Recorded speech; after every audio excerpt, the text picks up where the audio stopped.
59. And this is a blowout so far as we get set for the fourth quarter. A very one-sided affair. He had to fight that time. Ran through one tackle, but ultimately he's only going to get back to the line of scrimmage. Second and goal, and they will try again from the 2-yard line. And he's into the end zone. Touchdown, Steelers. A great play there. His 21st touchdown of the season. And this offense is running away with this one. They seemingly just continue to score at will. And as great as it's been for the offense, you got to feel for that defense down there. I love how you use the word will, because both teams came into the game with the will to win. But one team has obviously imposed its will on the other and broken them. Because what we're seeing right now, wow, that's a defense that's in tatters after what they faced in this ball game. The Jaguars take over 1st and 10. Jaguars come to the line to start their next drive. They are looking to make a bit of a 180. They are sputtering right now. And frankly, I think it's time to call your playmakers together and say, all right, guys, we're going to lean on you through this patch. We need you to get us back on track and get us going in the right direction. So you're calling plays geared to them, not necessarily what you... Nowhere to go here. He lost the football. The quarterback is sacked. Fumble on the play. Recovered. Much like a running back going through the line, quarterbacks have to be aware of protecting the football as well. He left it exposed that time, wound up having it knocked free, but fortunately, had an alert teammate who was able to get it. And he will have a Jaguars first down as they're able to get the third down conversion. That catch puts him over 70 yards receiving now as he's got a first down. Pressure comes and the Steelers take him down. Marcus Davenport. Credit him with a sack, and it goes as a loss of 6. Second down. Second and long. Throwing over the middle, but it's incomplete. D.D. Westbrook is intended receiver. Incomplete. Third down here. Looking to throw. In trouble, and he's taken down. Calais Campbell finding his way home for the sack. That right now, that's a defeated team out there. I think you can see it totally in their body language. Hands on hips, heads low. It's just been a struggle from the start. Yeah, this team has been thoroughly beaten right from the word go. It's a 47-yard punt, but they did give up 10 on the return. And the offense will take over with a new set of downs. From the 34 now, here's 1st and 10. And he'll give it here to his running back. Yeah, boy, it is tough to bring him down that time. He surges forward. He's going to get a full 6 out of that. Second down. Going to give this time to the tailback. And he'll be taken down at the 46-yard line. Pittsburgh Steelers. Carries like that, that's how they're going to continue to salt this thing away here, Charles, in the fourth quarter. Yeah, how about that? A new set of downs. Clock continues to move. No better way to close out a game than to tap those mastodons you have up front and say, guys, keep pounding them.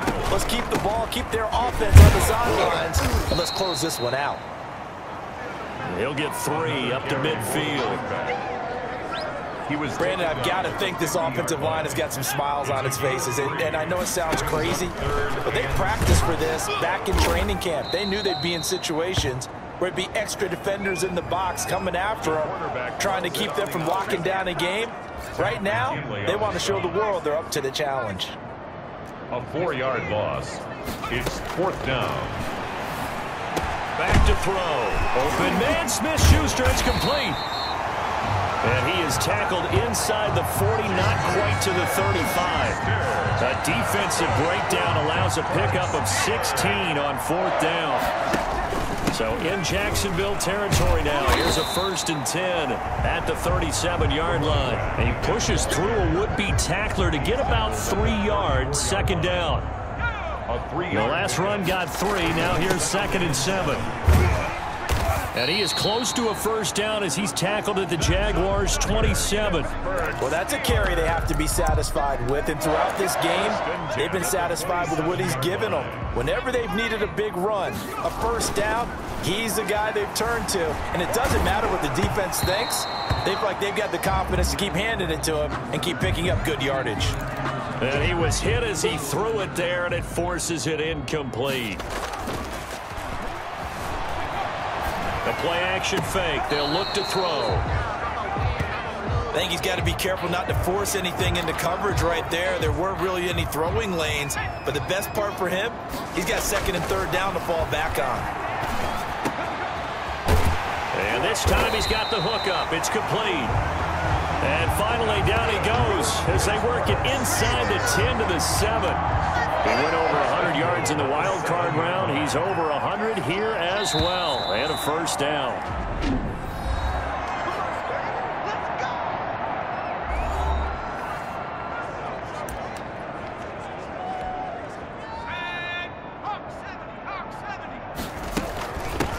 They'll try and run some clock here as they keep it on the ground. And he'll be stopped up after only a couple of yards as he gets it down to the 5. Be interesting to see now what they do offensively down near the goal line after not much there that time. As the offensive play caller, that may change.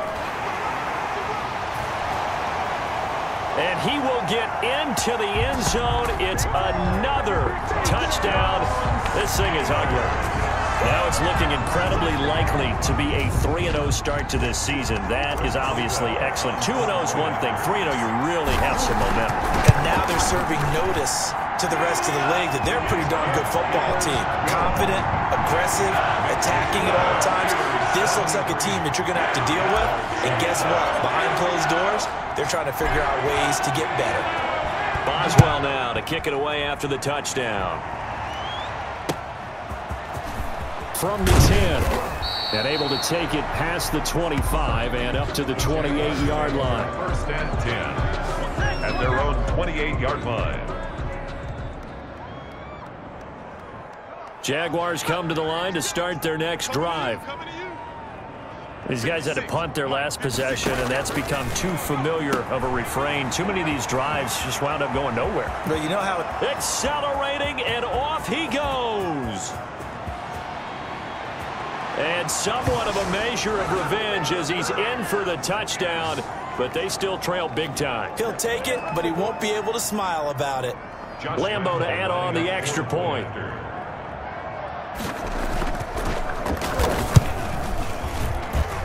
And they make the score a little bit more respectable here in our final quarter of play. Well, the offense wasn't out there for a long time, but they were out there for a good time. One play, and they're able to hit pay dirt.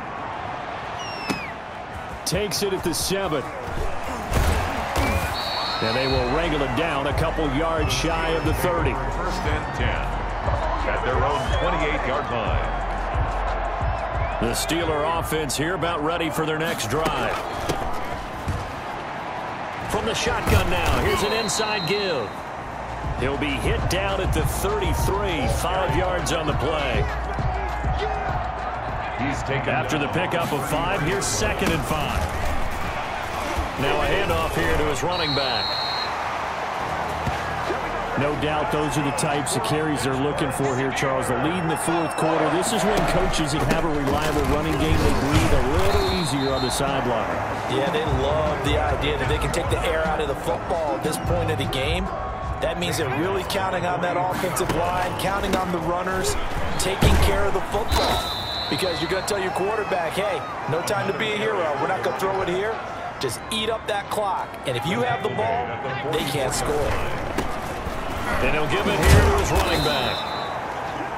And they're going to mark him down short, maybe by about a yard, if that. 2 yards on the pickup there. It's 4th down. This late in the game, Charles, I think you maybe seriously have to think about going for it. Especially where they are in terms of field position, because this is almost like no man's land. Might hurt your punter because there might not be enough space, maybe too far for your field goal kicker. I'm like the old rule. Possession is 9/10 of the law.